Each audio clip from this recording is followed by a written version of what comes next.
할렐루야. 굿 모닝입니다. 네,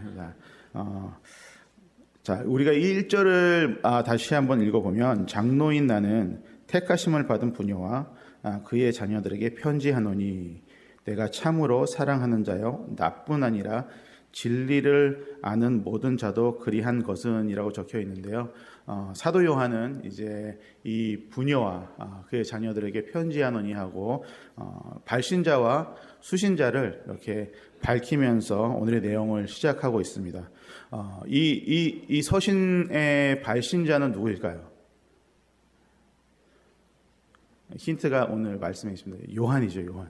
그죠? 발신자는 요한 1, 2, 3서를 요한이 썼으니까요. 예, 요한입니다. 근데 신기하게도 이 사도 요한은 본인을 사도로 이렇게 소개하지 않고 바울은 이렇게 사도로 본인을 소개하는데 장로인 요한이라고 이렇게 표현을 하고 있습니다.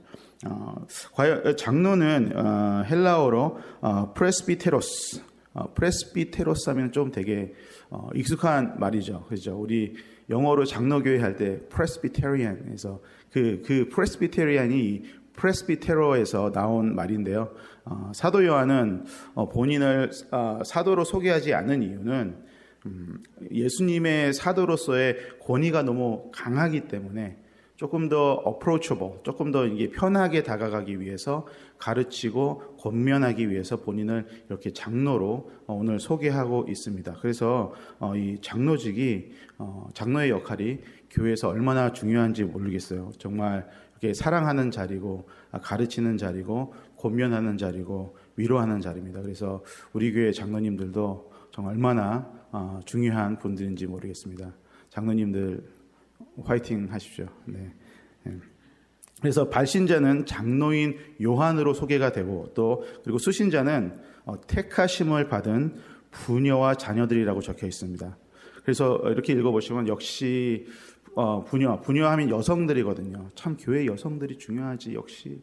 예, 이거 읽으면 중요한 거예요. 여성들이 얼마나 중요하면 사도 요한이 이렇게 편지를 쓸까. 근데 그랬으면 좋겠지만 물론 여성분들의 역할이 교회에서 굉장히 중요하죠. 그런데 오늘 이렇게 부녀라고 표현할 때는 특정한 교회를 지칭하며 사도 요한이 이렇게 수신하고 있다고 많은 학자들이 이렇게 지배적으로 공부하고 있습니다. 그래서 부녀라고 할 때는 교회 공동체 그리고 그의 자녀들이라고 할 때는 거기에 속한 성도들을 가리키고 있는 것입니다. 그래서 우리 고린도후서 11장 2절에도 보면 이렇게 적혀 있는데요. 내가 하나님의 열심으로 너희를 위하여 열심을 내노니 내가 너희를 정결한 처녀로 한 남편인 그리스도께 드리려고 중매함이로다. 그래서 수신자는 부녀로 표현되고 있으며 자녀들은 교회의 구성원으로 나타나고 있습니다. 제가 이번 수요 예배 때는 하나님의 사랑에 대해서 성도님들과 나누었는데요. 하나님을 사랑하는 것은 성령님을 통해 내 안에 내주하시는 하나님을 발견하는 것이고 그 사랑으로 담대히 형제를 사랑할 것을 요한이 이야기하고 있었는데요. 이 이야기는 이 서신서는 개인적인 차원에서 요한이 서신한 것이라면 오늘은 공동체를 향해 교회를 향해 서신하고 있습니다. 사도 요한이 교회에게 편지하는 이유는 이때는 아직 교회가 시작하는 단계라서 그때는 많은 사람들이 교회에서 모이는 것이 아니라 이렇게 집집마다 이렇게 작은 사람의 무리가 모여서 이렇게 교회를 유지하고 있었습니다. 그래서 이때는 특히 아직 형성되는 단계였기 때문에 아직은 박해가 심했고 또 거짓 교사들이 너무 많았고 그래서 사람들을 믿음에서 떨어뜨리려는 이렇게 도전들이 많았어요. 그래서 정말 이 진리를 붙들고 있었던 공동체들이 너무너무 귀했던 시대입니다. 그래서 이거를 요한일서 1장 1절을 우리말 성경으로 읽어보면은 이런 맥락으로 적혀 있습니다. 장로인 나는 택하심을 받은 여인과 교회죠. 그 자녀들에게 편지를 씁니다. 나는 진리 안에서 여러분들을 사랑합니다. 나뿐 아니라 진리를 아는 모두가 여러분을 사랑합니다. 좀 약간 이런 맥락이죠. 상황이 여의치 않을 텐데, 그렇죠? 박해가 심하고 막 믿음을 무너뜨리려고 하는 도전들이 있을 텐데 너무 힘들 텐데 진리를 붙들고 계신 여러분 너무 사랑합니다. 나만이 여러분을 사랑하는 것이 아니라 이 진리에 대해서 알고 있는 모든 사람들이 여러분들을 사랑합니다 하면서 오늘의 서신을 시작하고 있습니다. 이러한 위로와 사랑의 고백, 그죠? 장로님들 듣고 계시죠? 이런 위로한 사랑의 고백이 필요한 것입니다. 그런데 여기서 가장 중요한 요소가 선포되고 있는데요. 오늘의 말씀의 제목은 이 교회의 두 가지 가치인데 말씀에 나왔는데 교회 한 가지 가치가 뭘까요? 진리죠, 진리. 네, 맞습니다. 여러분이 생각하시는 진리가 맞습니다. 예. 그래서 오늘 요한이서 1장 1절부터 4절까지를 보면은 진리라는 단어가 5번이나 등장합니다. 그래서 우리 2절 한번 볼게요. 그래서 사도 요한은 이 진리 안에서 사랑한다고 고백하고 있고, 그리고 이 사랑은 진리로부터 나온다고 2절에서 설명하고 있습니다. 한번 볼게요. 우리 안에 거하여 영원히 우리와 함께할 진리로 말미암이로다.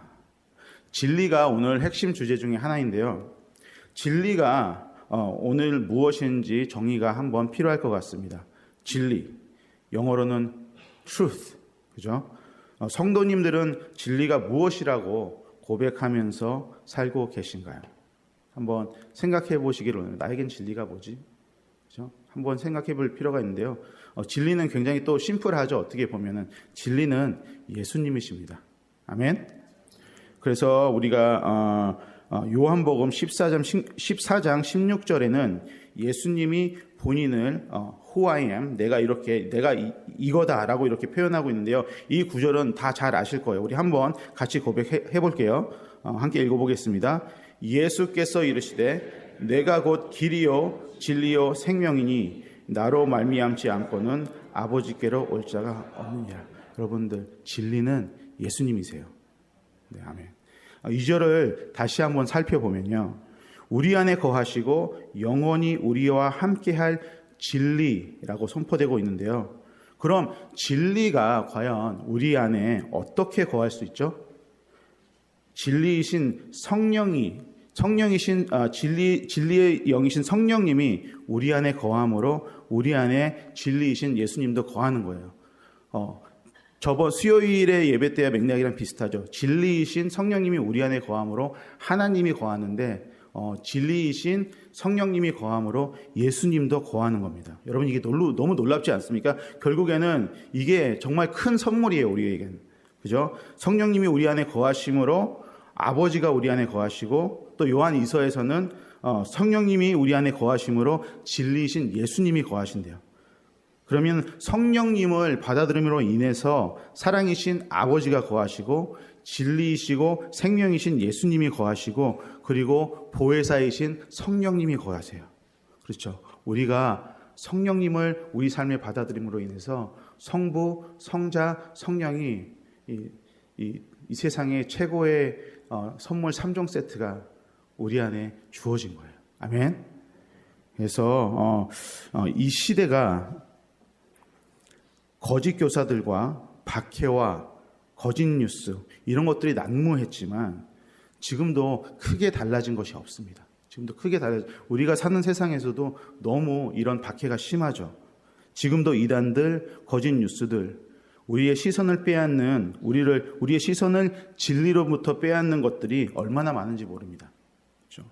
교회를 분열시키고 와해시키려는 세력들이 얼마나 많은지 모릅니다. 그래서 사도 요한은 진리에 대해서 이야기하면서 3절과 4절을 통해서 다음과 같이 위로의 말도 하고 있습니다. 우리 3절과 4절에는 이렇게 적혀 있는데요. 제가 한번 읽어드리겠습니다. 은혜와 긍휼과 평강이 하나님 아버지와 아버지의 아들 예수 그리스도께로부터 진리와 사랑 가운데서 우리와 함께 있으리라. 너의 자녀들 중에 우리가 아버지께 받은 계명대로 진리를 행하는 자를 내가 보니 신이 기쁘도다. 사도 요한이 진리에 대해서 굉장히 강조하고 있습니다. 오늘 1절에서도 보면은 진리 안에서 사랑한다고 했잖아요. 이렇게 진리 안에서 먼저 사랑을 한다고 했는데 이거를 바꿔 말하면은, 이거를 바꿔 생각해 보면은 우리가 진리 안에서 사랑하는데 진리이신 예수님이 우리 안에 없으면 우리는 사랑할 수 없다는 이야기입니다. 진리이신 예수님이 없으면은 우리는 사랑할 수도 없어요. 얼마나 세상이 어렵습니까? 그죠?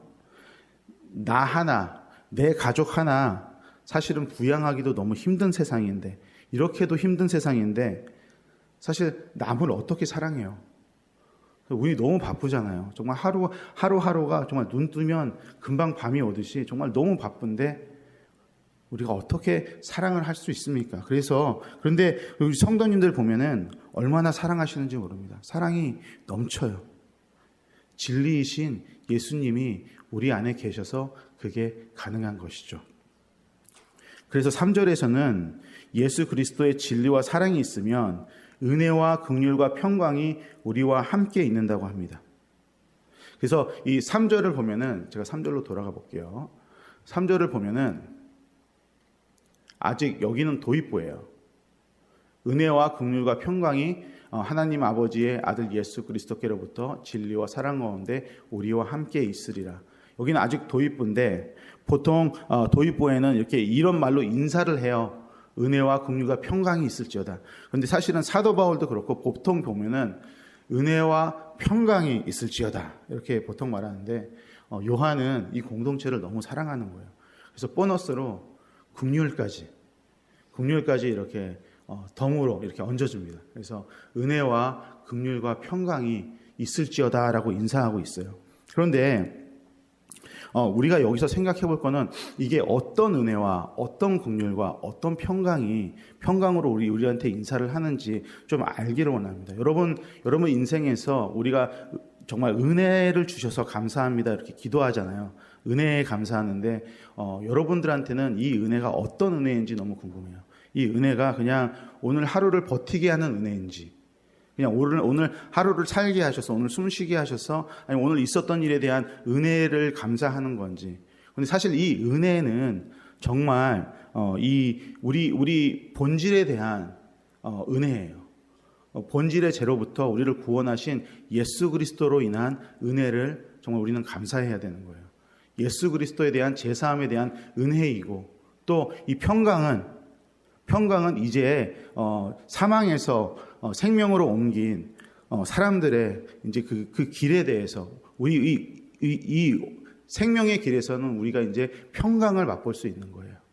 그리고 긍휼, 아버지의 사랑, 정말 우리의 아픔을 아시고 우리가 스스로 우리의 죄에 대한 것들을 해결할 수가 없으니까 예수 그리스도를 보내주셨죠. 그 사랑에 대한 긍휼하심과 예수 그리스도의 은혜와 아버지의 긍휼하심과 또 구원의 평강이 우리 안에 있기를 정말 바라는 마음에서 이렇게 문안하고 있습니다. 이게 너무 감격적인 은혜와 긍휼과 평강이 언제 임해요? 진리이신 예수 그리스도를 붙들 때 이 위로가 임한다고 말씀하고 있는 것이죠. 그래서 우리가 이 험한 세상을 정말 진리로 버티는 정도가 아니라 이제는 이 아버지의 은혜와 긍휼과 평강이 진리로 통해서 우리 인생에 임할 때에 우리가 넉넉히 이 세상을 이긴다고 말씀하고 있는 것입니다.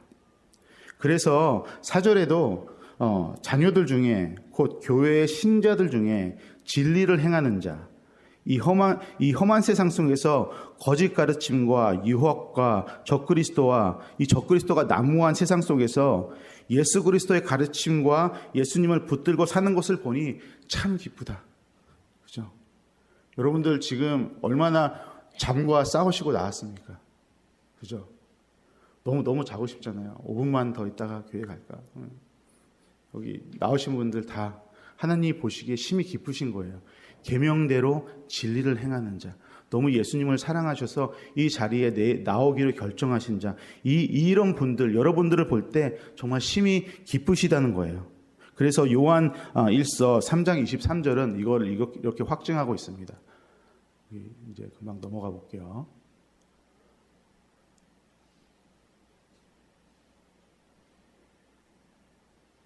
그죠? 요한이서 3장 23절은 이렇게 고백하고 있습니다. 이렇게 확증하고 있습니다. 그의 계명은 이것이니 곧 그 아들 예수 그리스도의 이름을 믿고 그가 우리에게 주신 계명대로 서로 사랑할지라. 사랑할 것이라. 아멘.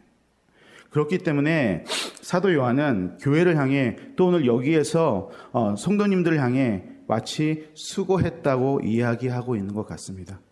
정말 우리가 진리이신 예수님의 뜻대로 살려고 하다 보면 정말 이런 생각이 들잖아요. 이게 맞나? 이렇게 힘들어도 되나? 왜 나만 하는 것 같지? 그죠? 왜 나만 여기에 있지? 왜 나만 이렇게 열심히 하고 있지라는 생각이 들 때, 그런데 오늘 말씀은 그게 맞다라고 이야기하고 있는 거예요. 이것이 진리이고 계명의 완성이라고 말하고 있습니다. 그래서 성도님들 정말 지금까지 너무 수고하셨습니다. 너무 수고하셨고, 그리고 앞으로도 진리이신 예수님을 잘 붙들고 사랑하고 하나님의 은혜와 긍휼과 평강을 누리시며 사시기를 축복합니다. 그리고 5절과 6절을 함께 읽어보겠습니다. 부녀여, 내가 이제는 내게 구하노니 서로 사랑하자. 이는 새 계명같이 내게 쓰는 것이 아니요 처음부터 우리가 가진 것이라. 또 사랑은 이것이니 우리가 그 계명을 따라 행하는 것이요 계명은 이것이니 너희가 처음부터 들은 바와 같이 그 가운데서 행하라 하심이라. 여기에서 보면은 우리 교회에게 주신 첫 번째 가치가 뭐였죠? 진리. 그죠? 진리이신 예수님을 우리는 추구하는 거예요. 거기서 또 하나님의 위로가 있는데 이게 두 번째 가치는 무엇일까요? 5절과 6절을 읽었을 때 또다시 수요일같이 사랑입니다. 사랑. 그렇죠? 진리를 붙들며 계명대로 살라고 강조하고 있습니다. 이 계명대로 서로 사랑하라고 선포하고 있습니다. 마태복음에서 예수님이 이 새로운 계명을 주세요. 이 계명에 대해서 예수님은 이렇게 말씀하세요. 우리 한번 37절에서 39절 보겠습니다. 예수께서 이르시되 내 마음을 다하고 목숨을 다하고 뜻을 다하여 너희 하나님을 사랑하라 하셨으니 이것이 크고 첫째 되는 계명이요. 둘째도 그와 같으니 내 이웃을 내 자신같이 사랑하라 하셨으니. 아멘. 아멘. 사도 요한은 우리에게 사랑을 계명으로 법으로 강조하지만 이것이 예수님 때문이기도 하지만 사실은 처음부터 여기에서 보면은 죄송합니다. 사실은 6절에 보면은 5절도 그렇고 처음부터 우리에게 가진 것이라 그렇죠? 그 다음에 6절에서는 이것이 너희가 처음부터 들은 바와 같이 처음부터 있었다. 예수님 때문이기도 하지만 태초부터 처음부터 있었다고 설명하고 있는 것입니다. 그래서 이 사랑의 계명은 예수님이 다시 한번 마태복음에서 강조하신 것이지 사실은 처음부터 계명이었다는 것입니다. 그래서 사도 요한이 이렇게 고백하는 거예요. 내가 유독 지금 사랑에 대해서, 진리에 대해서, 사랑에 대해서 강조하고 있지만 이것이 정말 예수님 때문이 아니라 원래 우리에게 처음부터 우리의 본분이었기 때문에 정말 중요한 거야 라고 가르치고 있습니다. 그래서 예수님이 사랑하라고 했지만 이거는 정말 태초부터 우리가 사랑해야 되는데 정말 모르고 있었던 것 같다. 그래서 이거를 확증하는 말씀이 우리 레위기 19장 18절을 보시면은 이렇게 적혀 있습니다. 원수를 갚지 말며 동포를 원망하지 말며 내 이웃 사랑하기를 내 자신과 같이 사랑하라. 이게 방금 어디에서 읽었죠? 마태복음. 둘째도 그와 같으니 내 이웃을 내 자신과 같이 사랑하라 하셨으니. 예수님은 이거를 확증하신 것뿐이에요. 예수님은 이거를 다시 리마인드 시켜주신 것뿐이에요. 우리의 태초의 기본적 본질은, 본분은 서로 사랑해야 되는 것이죠. 사랑하는 게 너무 중요하다 말씀하고 있는 것입니다. 그래서 38절로 또 돌아가 보면은 이것이 하나님을 사랑하는 것이 크고 첫 번째 되는 계명인데요. 둘째도 그와 같으니. 첫째와 둘째 계명이 같대요. 그러면은 무슨 소리예요? 하나님 사랑하는 것만큼 중요한 게 이웃을 사랑하는 것이에요. 여러분, 하나님만큼 이웃 사랑하세요. 나 사랑하는 것만큼 이웃 사랑하세요. 이것이 계명이라고 지금 선포하고 있습니다. 그래서 교회의 제일 중요한 두 가지 가치는 우리 진리이신 예수님이고 또 계명인 사랑이라고 오늘 사도 요한은 선포하고 있습니다. 그래서 사도 요한은 이 두 가지 가치를 형성하고 이 가치를 가지고 이제 교회인 우리에게 교훈을 합니다. 그래서 우리 한번 7절과 8절 읽어보겠습니다. 미혹하는 자가 세상에 많이 나왔으니 이는 예수 그리스도께서 육체로 오심을 부인하는 자라. 이런 자가 미혹하는 자여 적그리스도니 너희는 스스로 삼가 우리가 할 것을 읽지 말고 오직 온전한 상을 받으라. 이제 우리가 사랑과 우리가 진리와 사랑으로 이렇게 장착을 했는데 이제 이거를 너희들이 알았으니 정말 진리가 중요하고 사랑이 중요한 걸 알았으니 이제 이것을 해라. 미혹하는 자는 속이는 자들입니다. 미혹한다는 건 속인다는 것인데 그런데 이런 사람들이 전에도 있었고 지금도 있고 이제 앞으로도 있을 거라고 지금 사도 요한은 말씀하고 있는 것입니다. 속이는 자는 결론적으로 예수님을 부인하는 사람들이고 예수님을 믿지 않는 사람들입니다. 이런 사람들을 적그리스도라고 표현하고 있습니다. 이런 속이는 사람들로 인해서 우리가 지금까지 배워온 것들을 잃지 말라고 권면하고 있습니다. 우리가 지금까지 교회의 가치로 배운 게 뭐죠? 진리와 사랑. 이것들을 속여서 빼앗는데요. 미혹하는 사람들이 과연 어떻게 진리와 사랑을 빼앗을까요? 여러분 제일 쉬운 방법이 뭔지 아세요? 믿지 않는 사람들이 괜찮아. 한 번쯤이야. 다음에 가면 되지. 교회 한 번 빠지는 거 괜찮지. 다 이해해 줄 거야. 그죠? 다음에 가면 되지. 골프도 한번 치러 가고. 그죠? 베케이션도 가고. 그죠? 괜찮아. 한 번쯤이야. 온전한 상을 받으라고 하는데 온전한 상에서 이렇게 점점 조금씩 멀어지는 거죠. 진리와 사랑에서 멀어지는 것이죠. 그래서 결과적으로는 진리와 사랑 안에 거하지 못하게 되는 것이죠. 그래서 9절은 이렇게 경고하고 있습니다.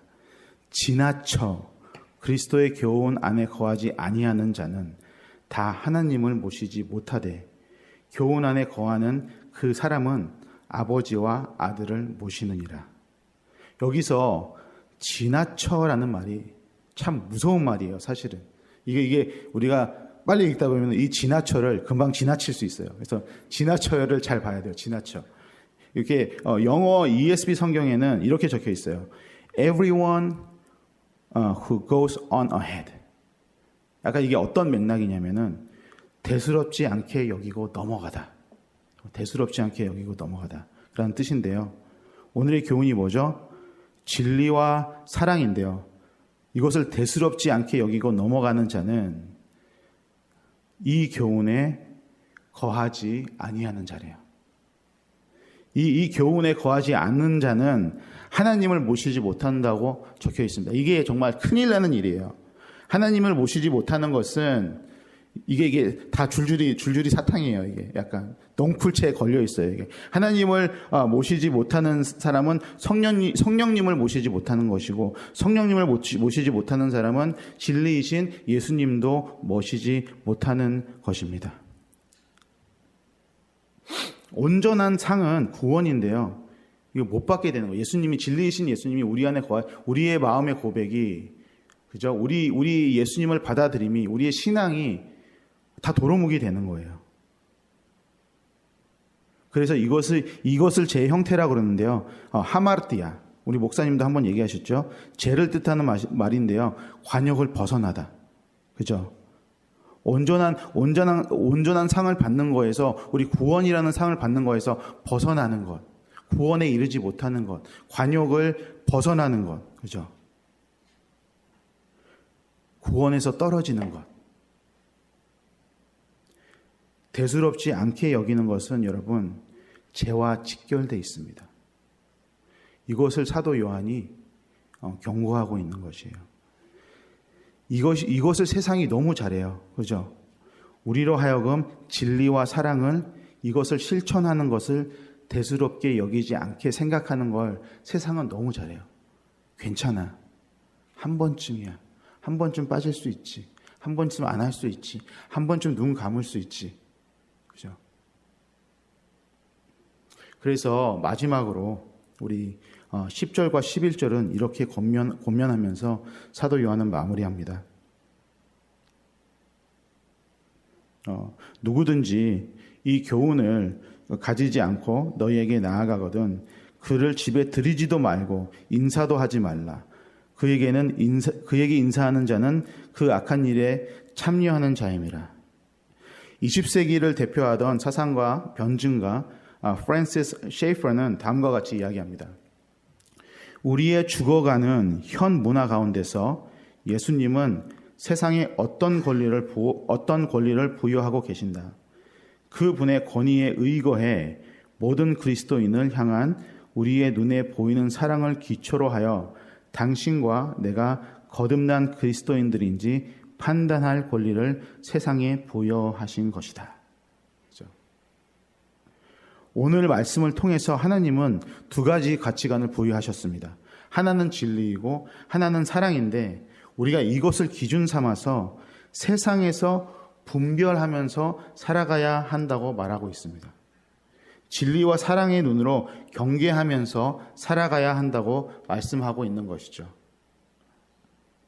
우리가 전도해야 하는데 어떻게 집에 들이지 말라고 구절에서 말하죠. 이 사람들을 집에 들이지도 말고 이 사람들이랑 말도 섞지 말라 이렇게 말하고 있는데 과연 인사도 하지 말고 집에 들이지도 말고 우리가 어떻게 전도해요? 그죠? 우리 불신자들한테 다가가서 우리 사형리도 얘기하고 그죠? 이 전도해야 되는데 어떻게 전도하라는 말이죠라고 이제 자연스럽게 이제 질문할 수 있는데 하지만 여기서 사도 요한이 표현하고자 하는 것은 우리 마음의 집인 거죠. 그죠? 성부, 성자, 성령님이 거하시는 우리의 마음의 성전을 진리와 사랑이 아닌 다른 것들로 채워지지 않도록 경계하고 분별하라는 것이죠. 그죠? 이 말인 거예요. 세상에 나가서 세상을 전도하되 세상으로부터 전도 당하지는 마라. 그죠? 우리 세상으로부터 전도 너무 많이 당하잖아요. 세상에 좋은 것들이 얼마나 많습니까?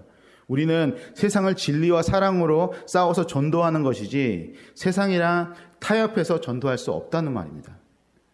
안 믿는 척 하면서 전도할 수 없다는 거죠. 그죠? 저도 젊었을 때는 너무 뜨거워가지고 난 자신 있어. 그래서 친구들과 어울리면서 나는 충분히 전도할 수 있어. 그래서 마치 언더커버 크리스천처럼, 그죠? 그죠? 크리스천인데 크리스천 아닌 척. 그죠? 할 거 다 하면서. 그래서 어떻게 됐을까요, 저는? 친구들이랑 어울리면서. 그냥 놀다가 끝났습니다. 놀다가 끝나는 거예요. 놀다가 끝나고 정말 예수님은 입 밖에도 꺼내지도 못했던 그런 시절이 있었습니다. 교만이죠. 교만한 거죠. 세상과 타협하면서, 그죠? 세상 것을 누리면서 이렇게 진리와 사랑을 전할 수 없는 것이죠. 오늘 사도 요한은 세상과 타협하는 신앙은 악한 일에 참여하는 자라고 권면하고 있습니다. 성도 여러분, 마무리하겠습니다.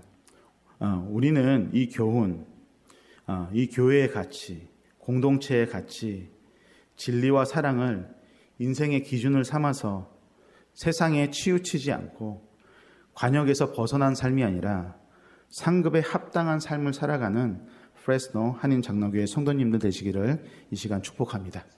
우리 함께 기도하겠습니다. 우리 기도하실 때에 오늘 핵심 메시지는 진리와 사랑입니다. 이제 개인을 넘어서 프레스노 한인 장로교회 공동체가 진리이신 예수님을 붙들고 계명인 사랑을 실천하면서 진리와 사랑을 실천하며 살아가는 공동체가 되기를 기도했으면 좋겠습니다.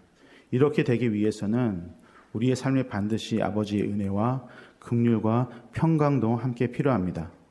아버지, 우리의 진리와 사랑을, 우리가 진리와 사랑을 추구할 때 아버지의 은혜와 긍휼과 평강이 우리 공동체 가운데 임하게 해달라고 함께 기도하며 나아가기를 원합니다. 함께 기도하겠습니다.